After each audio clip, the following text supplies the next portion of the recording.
So hi everyone, welcome back to another video. और आज की इस वीडियो में हम बात करने वाले हैं आपके बीएड COQP03 के पेपर कोड के बारे में। मेजरली हम देखने वाले हैं 50 इंपॉर्टेंट MCQs जो कि आपके पेपर के लिए बहुत ज़्यादा एसेंशियल होने वाले हैं, बहुत ज़्यादा इंपॉर्टेंट रहेंगे ये सारे।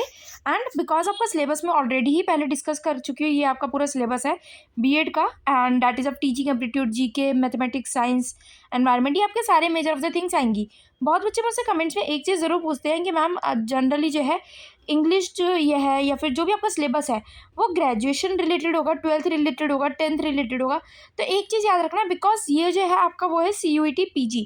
तो बिकॉज अगर आप PG की तैयारी कर रहे हो तो जनरली ग्रेजुएशन लेवल पर ही रहता है। बट आपकी मेजर ऑफ द प्रिपरेशंस जो है, जो आपने 12th के बाद अपने एंट्रेंस एग्जाम्स वगैरह में करी होती है, ये जैसे गवर्नमेंट एग्जाम्स के लिए तैयारी करते हो तो उस टाइप का सिलेबस रहता है, तो वो एक चीज़ आप मेंटेन कर सकते हो। बट बिकॉज ग्रेजुएशन लेवल में कभी भी आपको वो नहीं पढ़ाया जाता है एक टाइप से आर्ट्स वगैरह या योगा वगैरह, आपने थोड़ा बहुत इनके बारे में पढ़ा होता है, तो वो मेजर आपको नॉलेज होनी चाहिए अपनी ग्रेजुएशन की थोड़ी बहुत। और बाकी मेजरली आपको जो नॉलेज होनी चाहिए दैट इज़ एक तो जनरल नॉलेज की, कि आपको नॉर्मल जीके वगैरह पता होनी चाहिए। एंड मोस्ट इंपॉर्टेंटली 12th के बाद जब भी आप एंट्रेंस एग्जाम की तैयारी करते हो ना, तो अगर आपके वो कुछ बुक्स पढ़िए तो आप उसको भी जो है एज अ प्रेफर कर सकते हो फॉर योर प्रिपरेशंस। सो कर लेते हैं आज की वीडियो को शुरू।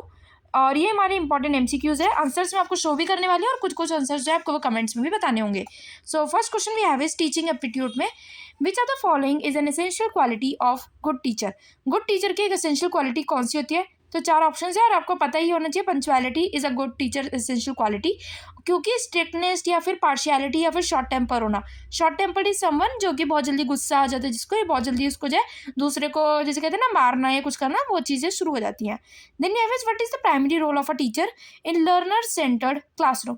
जहाँ पे जो है लर्निंग को फैसिलिटेट करना है, तो टीचर का मेजर प्राइमरी रोल क्या होगा?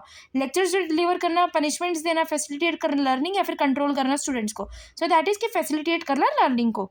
Then we have is Bloom's की जो टेक्सोनॉमी है ये किस पर्टिकुलर एस्पेक्ट से रिलेटेड है ऑफ एजुकेशन? 3 ऑप्शन है एंड इसका करेक्ट आंसर होगा लर्निंग ऑब्जेक्टिव से। देन वी हैव इज इसमें कोई करिकुलम डिजाइन करना या फिर स्कूल एडमिनिस्ट्रेशन का काम नहीं रहता है। नेक्स्ट है कौन से एक पर्टिकुलर टीचिंग मेथड है जो कि इंकरेज करता है एक्टिव स्टूडेंट पार्टिसिपेशन को? देखो अब 4 ऑप्शन है, एक तो है लेक्चर मेथड। लेक्चर मेथड होता है जहाँ पे टीचर सिर्फ लेक्चर दे के चले जाता है। दूसरा होता है डिस्कशन मेथड, जहाँ पे टीचर और स्टूडेंट्स का एक डिस्कशन होता है पूरा। तीसरा है डिक्टेशन मेथड, जहाँ पे टीचर्स कुछ चीज़ बोल रही है, बच्चा जो है वो सिर्फ लिख रहा है। चौथा है रोट लर्निंग, जिसमें जो है टीचर ने एक पर्टिकुलर दे दिया कि अभी बच्चों को रटना है और थोड़ी देर में सुनाना है। सो जो करेक्ट आंसर होगा that will be discussion method, जहाँ पे बच्चे जो आपस में डिस्कस करेंगे। एक टाइप से GD टाइप होगा, ग्रुप डिस्कशन वगैरह होंगे और उसमें बच्चे जो है ज़्यादा अच्छा एक्टिव पार्टिसिपेशन कर पाएंगे। Then we have which factor is the most crucial of effective learning. Effective learning में एक क्रूशियल पार्ट कौन सा होगा? And that will be your teacher का कम्युनिकेशन स्किल। बिकॉज अगर टीचर जो है अच्छे से अपनी लैंग्वेज को, अपने मतलब जो भी बात है उसको अच्छे से कन्वे कर पाए तो बच्चे भी उसको इजीली समझ पाएंगे। Then we have what is meant by pedagogy. अगर आप क्योंकि बीएड कर रहे हो तो पेडागोजी का अगर आपको मतलब नहीं पता, that is a very bad thing right now. Because आपने बीएड कर ली है, मतलब जो भी आपने ग्रेजुएशन कर ली है, एंड बिकॉज अभी आप करियर अपने बीएड में देख रहे हो और अपनी पढ़ाई कर रहे हो, तो बीएड का मेजर मतलब यही होता है कि स्टडी करना टीचिंग मेथड्स की, मतलब कि कैसे आपको बच्चे को पढ़ाना है, क्या क्या पर्टिकुलर मेथड्स या प्रैक्टिकल मेथड्स यूज़ करने हैं। जैसे अगर आप एक प्राइमरी क्लास में पढ़ाना चाहते हो तो आप उसमें बच्चों को ये नहीं करोगे कि आप एक स्टोरी बुक पढ़ना नॉर्मल शुरू कर दो और समझो, ये भी सोचो कि सामने वाला बच्चा जो है टेंशन दे, बिकॉज उस समय उनका टेंशन लेवल बिल्कुल भी नहीं होता है। तो आपको प्रैक्टिकल नॉलेज देनी पड़ेगी उनको, ऐसे बहुत सारे जैसे आर्ट वगैरह के सेमिनार्स वगैरह वो सब कंडक्ट करने पड़ेंगे, जहाँ पे बच्चा जो है खुद भी इंटरेक्ट कर पाए, बच्चों को कलरिंग करवाना, ताकि वो बच्चा खुद भी जो है एक्टिव, बच्चा बहुत ज़्यादा होता है उस समय, तो आप और ज़्यादा उसको एक्टिविटीज़ वगैरह में एंगेज कर सकते हो।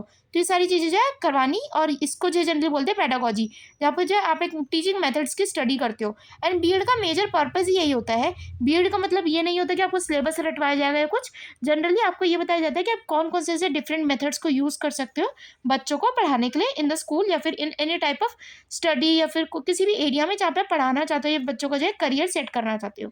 Then we which type of evaluation is conducted during the teaching learning process.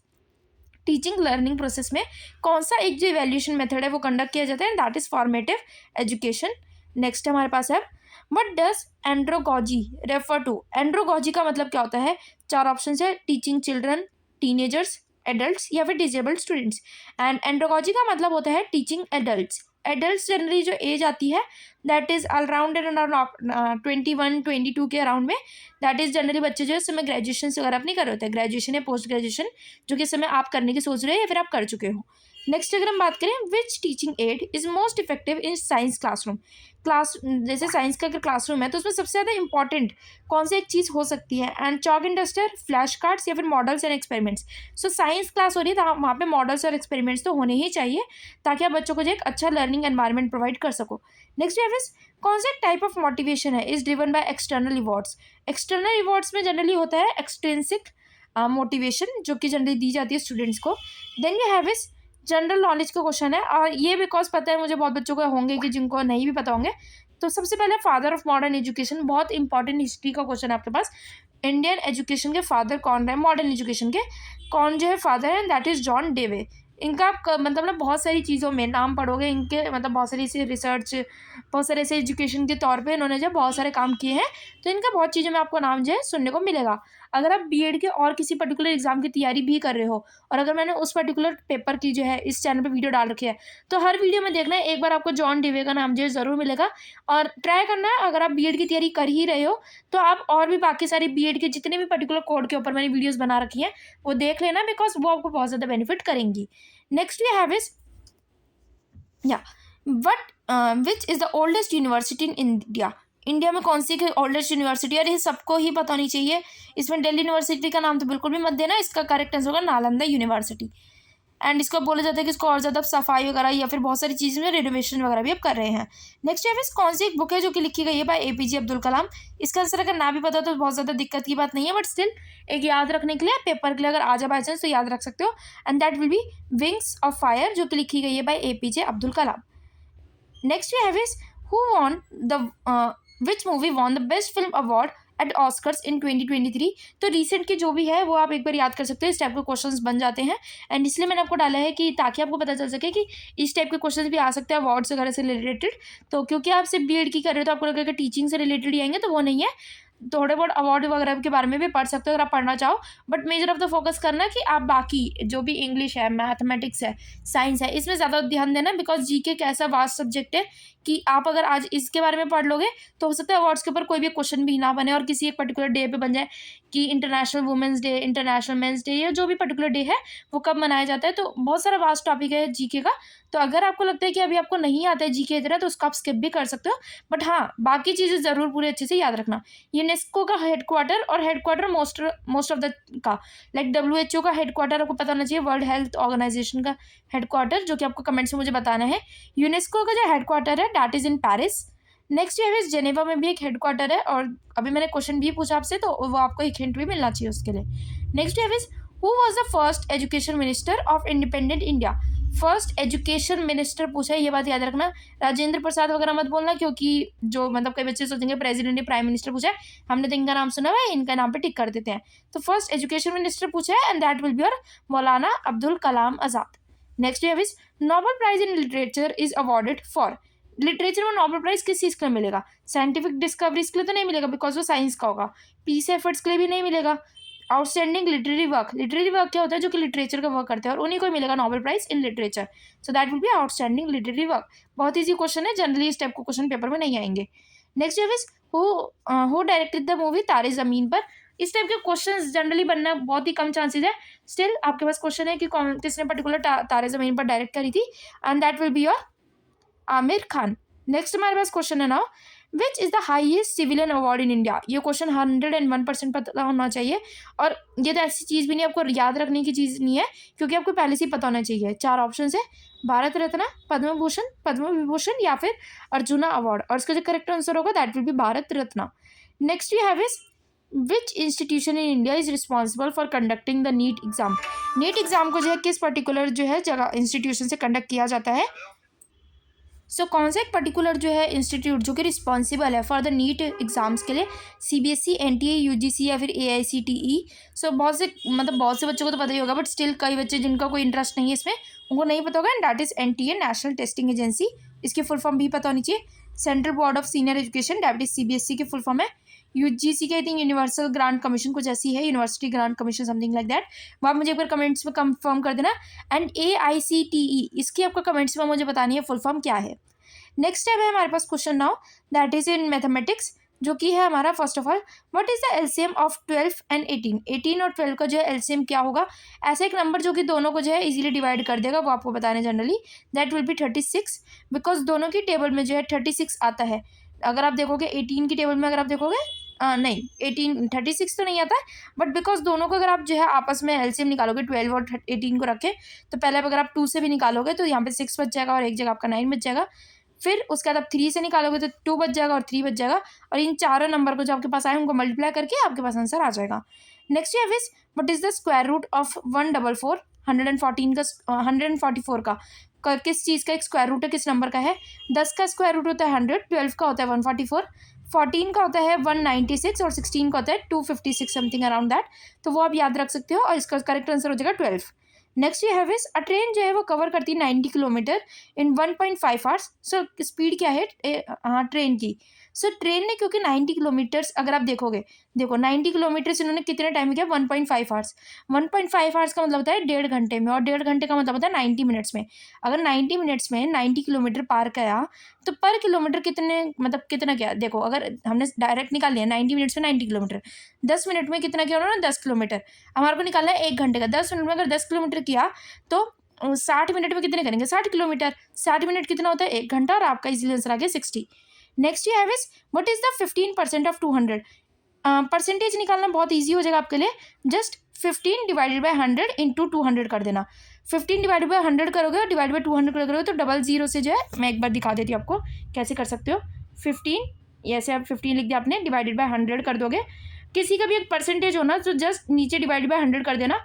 और यहाँ पे जो क्वेश्चन से मैंशनड है ऑफ का हमेशा जो है किससे कैलकुलेट करते हैं, ऑफ हमेशा हमारा किस में जाता है मल्टीप्लाइड में, ये बात याद रखना ठीक है। अब 15 डिवाइडेड बाई 100 इंटू 200 कर दिया, डबल जीरो से जो आपका डबल जीरो कट जाएगा, बचा कितना आपके पास यहाँ पे 2 और यहाँ पे बचा 15। तो 15 टू आपका कितना मतलब यहाँ पे जो है आपका आ जाएगा 15 टू आपका कितना हो जाएगा 15 टू हो जाएगा आपका 30। तो ये आप जो है ऐसे करके आप इजीली लिख सकते हो, तो ये आपको पता चल जाएगा answer and that will B 30। Next आपके पास है, इसको आपको सॉल्व करना है पर्टिकुलर एक स्टेटमेंट को। Solve 7 multiplied by 3 + 2 - 4। कई बच्चे अब क्या करेंगे, बिकॉज उन्हें पता है पहले मल्टीप्लाई करते हैं फिर प्लस करते हैं फिर माइनस करते हैं, वो चीज़ करने लग जाएगा। बट याद रखना बॉड मास का एक फॉर्मूला आपको जो कि पता होना चाहिए, BOD MAS, ये फॉर्मूला आपको ना पता होना चाहिए। अब अगर आपको पता चल गया बॉड मास का फॉर्मूला क्या होता है, BO ब्रैकेट ऑफ, सबसे पहले आपको ब्रैकेट को सॉल्व करना है, तो क्या होगा ब्रैकेट आपका क्या हो गया 5, ठीक है। उसके बाद आपने अब यहाँ पे सेम टू सेम लिख दिया, यहाँ पे आ गया 7, वहाँ पर आ गया आपका -4। पहले आपने पहले इन दोनों को प्लस कर लिया, फिर इन दोनों इसको भी सेम उतार लिया और इसको भी सेम उतार लिया। अब क्या करोगे, अब ब्रैकेट हमारा हो गया, अब है डिवाइड है यहाँ पे नहीं है, मल्टीप्लाई है हाँ है, 7 5 से कितना हो गया 35, ये आप मेंशन कर सकते हो। -4 अगर आप करोगे तो 35 - 4 तो आपको पता ही होना चाहिए, that will B 31। So correct answer हो गया आपका 31। नेक्स्ट है which of the following is a prime number. Prime number कौन सा होता है जनरली, जो कि किसी की टेबल में भी नहीं आते हैं। 21 किसकी टेबल में आता है, 3 7 से 21, 37 जो कि आपको आंसर मिल ही गया है। 51 भी आता है, किसकी टेबल में आता है, 3 की टेबल में भी आता है 51। एंड अगर आप डायरेक्टली लगाओगे तो आई थिंक सो 3 9 27 होता है, बिकॉज तो 3 19 में भी हम इसे कह सकते हैं, नहीं नॉट 3 19 3 17 हाँ 17 3 से आपका 51 आ जाएगा मोस्ट प्रोबेबली, एक बार आप चेक कर सकते हैं इस चीज़ को। एंड नेक्स्ट हमारा हो जाएगा 39 तो इजीली आपको पता चल रहा है 3 की टेबल में आ जाएगा, वो भी कितने पे आएगा 13 पे, 13 3 से 39 होता है। सो आपका जो करेक्ट आंसर हो जाएगा दैट विल बी 37, जो कि किसी की टेबल में भी नहीं आता है। नेक्स्ट हमारे पास है, अगर ए हमारा 5 है, बी हमारा 3 है, तो इसका करेक्ट आंसर क्या होगा। ए और बी की फुल फॉर्म लगानी है, ए का स्क्वायर होता है आपका 25, बी का होता है 3 3 या 9, तो 25 - 9 कर दोगे और इसका करेक्ट आंसर आपको ऐसा देगा 16। नेक्स्ट है कन्वर्ट 3/4 इंटू अ परसेंटेज। 3/4 कितना होता है, 3/4 होता है 75%। अगर एक किसी पर्टिकुलर रोटी को आपने, जैसे रोटी है इसको 3/4 में कट करोगे तो ये आपका हो गया 1/4, तो ये 1 ये 2 ये 3, तो कितनी आपने रोटी जो है, अगर किसी ने बोला मैंने 3/4 रोटी खाई है तो ये वाली रोटी आपकी बच गई, तो ये कितना बचा आपका 25% बची है इसका, और कितना आपने खा ली दैट इज 75% खा ली, क्योंकि 25 25 एंड 25, तो आपने 75% रोटी खा ली और 25 आपकी बच गई, करंट आंसर हो जाएगा आपका 75। नेक्स्ट हमारे पास है the sum of angles in a triangle is. Angles जो ट्राइंगल्स के जो एंगल्स होते हैं उनका सम कितना होता है, बिकॉज आपको पता होना चाहिए ट्राइंगल हमारा कैसा होता है, ऐसा ऐसा और ऐसा। तो ये हमारा होता है 60, ये हमारा होता है 60 जनरली, और ये हमारा होता है 60 60 60 60 कितना हो जाएगा 6 1 6 12 6 3 18, सो करेक्ट आंसर आपको पता चल ही गया है, that will B 180 degree. Next हमारे पास है find the missing number, question marks की जगह आपको बताना है। आंसर आपको दिख गया, स्टिल आपको एक पता होना चाहिए कैसे आप निकालोगे। सबसे पहले 2 और 4 में कितना डिफरेंस आया, 2 का। 4 और 8 में कितना डिफरेंस आया, 4 का। 8 और 16 में कितना डिफरेंस आया, 8 का। अगले में कितना होना चाहिए, 2 4 8, कितना हुआ, 2 को डबल कर दिया 4 आ गया, 4 को डबल कर दिया कितना आया, 8 आ गया, 8 को डबल करोगे कितना आ गया, 16 आ गया, 16 को डबल करोगे कितना आ जाएगा, 32 आ जाएगा। तो यही आपका आंसर हो गया। नेक्स्ट हमारे पास है साइंस एंड एनवायरनमेंट के क्वेश्चन। सो कौन सा एक फॉर्मूला है, chemical formula of water. So H2O, ये तो सबको पता ही होना चाहिए। ऑक्सीजन को होता है generally O2, general most probably I think. CO2 तो आपको पता ही होगा, carbon dioxide. HCl I think हाइड्रोक्लोरोफिन को समथिंग लाइक दैट, ये आपकी होता है, वो आप कमेंट्स में मुझे बता सकते हैं HCl किसका फॉर्मूला होता है। नेक्स्ट क्वेश्चन है which gas is most abundant in earth atmosphere. Earth के एटमॉस्फेयर में सबसे ज़्यादा कौन सी गैस है, and that will be nitrogen, that is around 71% I think, जो कि आपके पास है। उसके बाद अगर हम देखें किसने डिस्कवर किया, तो लॉ ऑफ ग्रेविटी। ये तो क्वेश्चन किसी को मतलब होना ही नहीं चाहिए कि नहीं पता, तो दैट इज इसैक न्यूटन ने जो है आपको डिस्कवर किया था लॉ ऑफ ग्रेविटी। नेक्स्ट हमारे पास क्वेश्चन है what is the function of chlorophyll in plants. Chlorophyll का जो है प्लांट्स में क्या फंक्शन रहता है, and that will be your photosynthesis. Next question है which layer of atmosphere contains ozone layer. Ozone layer जो है किस पर्टिकुलर एटमॉस्फेयर की लेयर में होता है, and that is your stratosphere. Next question है हमारे पास who is known as the chief architect of Indian constitution. Indian constitution के जो है चीफ आर्किटेक्ट कौन कहलाते हैं, BR अम्बेडकर, ये तो करेक्ट आंसर पता ही होना चाहिए।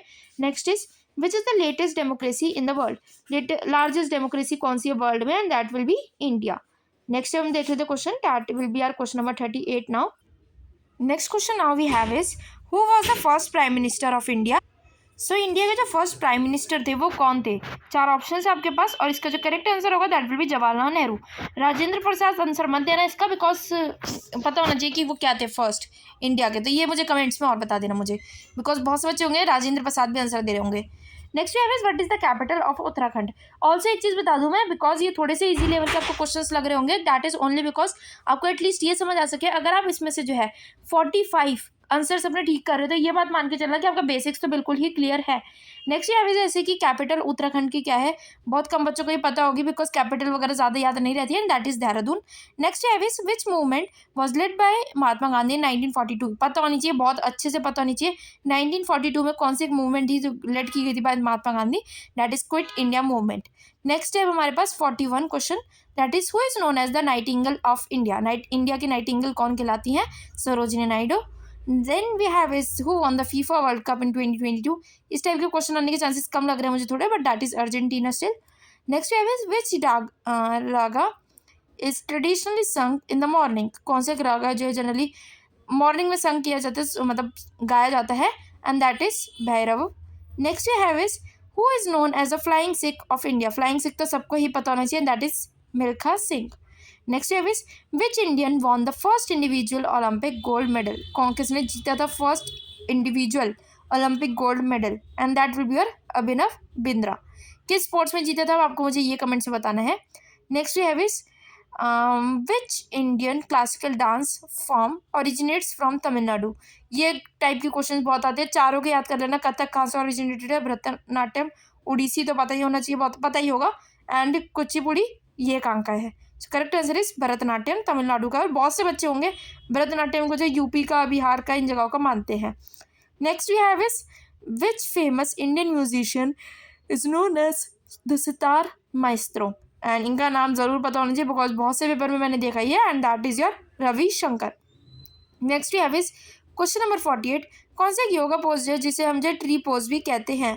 ताड़ासन, वृक्षासन, भुजंगासन एंड शवासन। शवासन तो नहीं हो सकता है, करेक्ट आंसर इज वृक्षासना। वृक्षा से पता चल रहा है वृक्ष मतलब पेड़ वाला आसना। Next we have is the Dronacharya award is given in India for excellence in. Dronacharya award किस में दिया जाएगा, and that will be sports coaching, जो जनरली कोचेस को मिलता है, जो कि जैसे स्पोर्ट्स जो भी लोग जीतते हैं उनके कोचेस को जनरली अवार्ड दिया जाता है। लास्ट क्वेश्चन है जनरली, और इसका आंसर आपको कमेंट से बताना है मुझे, that is who won the ICC cricket world cup in 2011। सबको पता होना चाहिए तो बहुत अच्छे से। सो टिल द नाउ हम इस वीडियो को करते हैं एंड। मिलते हैं अगली वीडियो में। अगर आपको आज की वीडियो इन्फॉर्मेटिव और हेल्पफुल लगी हो तो वीडियो को लाइक कर देना, चैनल को कर लेना सब्सक्राइब, और जितने भी कमेंट्स में मैंने बोला आपको आंसर रिप्लाई करने के लिए वो सारे ज़रूर लिख देना। उसके अलावा कोई और पर्टिकुलर एग्जाम की तैयारी कर रहे हो तो वो भी आप कमेंट्स में बता सकते हैं। All the best, stay safe and thanks for watching. Bye bye.